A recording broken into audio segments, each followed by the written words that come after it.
Nye. Lubumbashi, oye. Lubumbashi, oye. Bomba. Accenti sana. Ba mama batata pe bandeko. Mboka ya biso Zaire zongi sima. Bakomi koseka biso, kofinga biso. Tobenga yango na lopoto na français récréation. Récréation et umeli mingi. La récréation a assez duré. Lelo oya longwewa na Bruxelles, na Paris, na Washington. Je suis le plus populaire. Mobutu est vomi par le peuple. Tosuki sayango na ndenge nini topesa maloba na peuple. Peuple a jugé. Peuple soka lingi Mobutu te apona moto mosusu atia na place Mobutu. Olingi moto boy tiaye.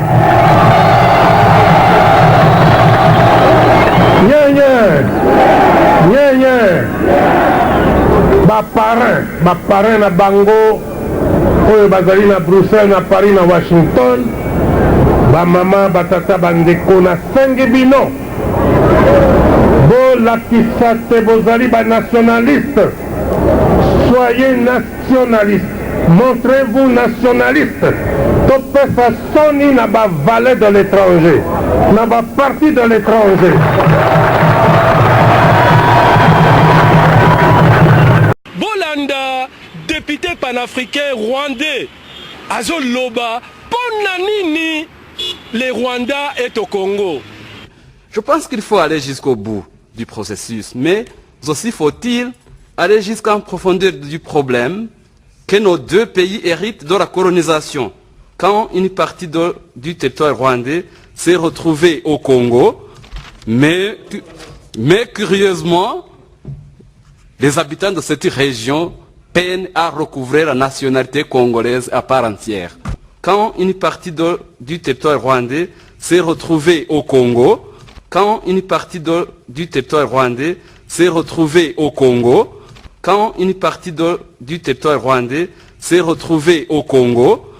mais curieusement, les habitants de cette région peinent à recouvrer la nationalité congolaise à part entière. Ce qui le gouvernement Nabiso est boy ko signé na M23 accord ou déclaration, c'est parce que Rwanda Zoloba ba FDLR batikala na Congo. Mabele ya Rwanda ezala kati ya Congo, ba Rwanda wana bakoki kotikala na Congo. Bon, pesa bango nationalité. Compte tenu de ce qui précédait, et il a demandé au gouvernement de RCD de ce qui suit.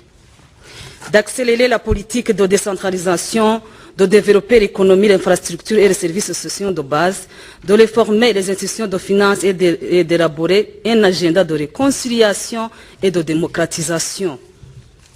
Monsieur le Président, à ce que mon frère du Rwanda a dit, que le Rwanda n'a pas la cause de l'insécurité au Congo, et pourtant le Rwanda doit accélérer ses droits de souveraineté et de sécurité, puisque un groupe génocidaire, FDLR, qui a tué 1 million de Rwandais lors du génocide de Tutsi en 1994, ils ont toujours tendance de retourner pour achever ce qu'ils n'ont pas pu terminer lors du génocide de Tutsi en 1994. Monsieur le Président, notre voisin le Congo n'a pas l'autorité sur toutes les parties de son territoire. C'est la raison pour laquelle il y a plus de 20 libériens. Monsieur le Président, je recommanderais que, comme mon frère du Rwanda a dit, que le pape envoie une mission d'information au Congo en guise de connaître la réalité de la cause de l'insécurité au Congo. Parmi les recommandations qu'on a déjà prises comme décision lors de la session prochaine, Monsieur le Président, on a encore on a encore dit on a recommandé que le pape peut envoyer une mission d'information au Congo. À ce qui concerne, Monsieur le Président, que le Rwanda peut négocier avec le FDLR. Comment? Où? Et quand? avec le génocidaire, Monsieur le Président. Ça, pour moi, c'est impossible. Merci, Monsieur le Président. Monsieur le Président, depuis 2 décennies, donc, le Congo souffre de cette ingérence de son voisin rwandais, avec lequel nous ne demandons qu'à vivre en paix. C'est vrai, le Rwanda a connu un génocide en 1994. Ce n'est pas le Zaïre de l'époque qui a invité les Rwandais à traverser et à venir au Congo. C'est la situation de frontière. Nous ne pouvions pas placer un soldat, un policier à chaque mètre pour qu'on empêche les Rwandais qui venaient de s'entretuer de traverser. Et ceux qui ont traversé sont dans nos brousses. Le Rwanda nous reproche de n'avoir pas... Monsieur le Président, le Rwanda nous reproche de n'avoir pas neutralisé les FDLR. C'est vrai, les FDLR sont dans nos brousses. Mais ils font beaucoup de mal aux Congolais. Ils violent des Congolaises. Ils pillent le Congo. Nous n'avons pas les moyens militaires de les chasser. Les Rwandais ont traversé à un certain moment avec l'aide de l'armée congolaise. On n'a pas réussi. Les Rwandais sont restés à l'est du pays de 1998 à 2001. De 1998, comme disent les Belges, en 2001. Mais ils n'ont pas chassé ni neutralisé les FDLR. Ils étaient là avec le RCD. Mais comment nous demander, nous, aujourd'hui, alors qu'on n'a pas encore construit une armée véritablement efficace, de chasser ces FDLR? La solution serait peut-être de faire ce que nous faisons, ce que la communauté internationale nous demande de faire. La solution serait que le Rwanda négocie avec ses rebelles, comme nous négocions avec nos rebelles. Le Rwanda ne veut pas négocier avec les rebelles FDLR parce qu'ils ont tué. Mais nous négocions avec les M23 qui ont tué, qui tuent, qui violent, qui détruisent notre pays, qui détruisent notre environnement. Monsieur le Président, le Rwanda a entretenu le RCD, c'est une rébellion. Le CNDP, une rébellion. Mutebusi, une rébellion. Aujourd'hui, le M23, une autre rébellion. Demain peut-être, le M24, le M25, le M26. Nous ne cherchons qu'à vivre en paix avec le Rwanda. La communauté internationale a sa part de responsabilité. Elle exige à la RDC de négocier avec ses rébellions. Mais ne demande pas au Rwanda de négocier avec ses rebelles. Or, la seule solution pour nous, c'est que le Rwanda négocie avec ses rebelles, nous négocions avec les nôtres. Monsieur le Président, je vous remercie pour la parole et je joins ma voix à celle de mes prédécesseurs qui ont exprimé toute leur reconnaissance à la Commission qui a présenté un travail de qualité. Monsieur le Président, je vais être très bref, en dépit du fait que cette question, particulièrement de la RDC, soulève de la passion en moi, puisqu'il s'agit de mon pays. Ça, nous devons bien le savoir. Et en ce qui concerne les causes et les origines qu'avait évoquées tout à l'heure mon collègue du Niger, mais je me réjouis aujourd'hui que nous venons d'en connaître la deuxième raison principale de l'agression confirmée, avérée du Rwanda sur le territoire congolais.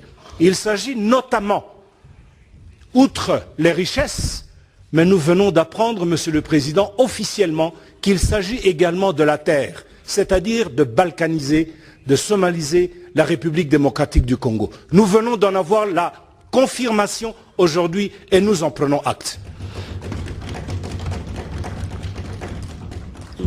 D'autre part, Monsieur le Président, nous avons, lors d'une session antérieure, observé avec beaucoup d'émotion les images qui nous avaient été projetées sur le territoire des exactions qui se passaient sur les territoires de la République sahraoui démocratique. Aujourd'hui, Monsieur le Président, si nous devons vous diffuser les images que subissent les femmes, les enfants, les fillettes, des viols, des exactions, Monsieur le Président, on ne parlera plus de génocide. On ne parlera plus de génocide parce que c'est grave et extrêmement grave. Aujourd'hui, on nous parle des frontières. Or, dans nos têtes, dans notre imagination et dans l'intelligence de tous, de chacun et de chacune, ce problème est résolu depuis 1885. On n'était même pas encore né. Même en rêve, on n'était même pas encore né. Le problème était réglé depuis l'époque. Excusez-moi, Monsieur le Président. On a parlé des causes endogènes. En République démocratique du Congo, les causes endogènes n'existent plus. Les causes endogènes n'existent pas. Elles sont réglées, elles sont vidées par les dernières concertations nationales auxquelles ont pris part la majorité, l'opposition, c'est-à-dire la politique, la société civile et toutes les autres confessions religieuses ou pas que vous pouvez vous imaginer. Pour les solutions, excusez-moi, c'est très important, Monsieur le Président. Il y a 3 pistes. Il y a la piste diplomatique. Et encore que dans la piste diplomatique, il y a la diplomatie classique et la diplomatie parlementaire. Nous sommes parlementaires ici. Et j'ai l'impression que nous nous retrouvons dans un prétoire où les uns accusent, où les autres se défendent. Or, il ne s'agit pas de cela, Monsieur le Président. Il s'agit tout simplement de dire la vérité, car la vérité nous affranchit et nous libère. La deuxième piste, c'est la piste politique. Et là, Monsieur le Président, autant de sommets qu'il y en a eu, la bonne foi ou la mauvaise foi est établie d'un côté comme de l'autre. Nous le savons. Et la troisième et dernière piste, Monsieur le Président, c'est la piste militaire. Le Congo ne se laissera plus faire. Le Congo ne se laissera plus faire. Et au moment où nous parlons, les événements sont en train de nous donner raison sur le terrain. Mobutu yala mwana mama ye Mobutu yala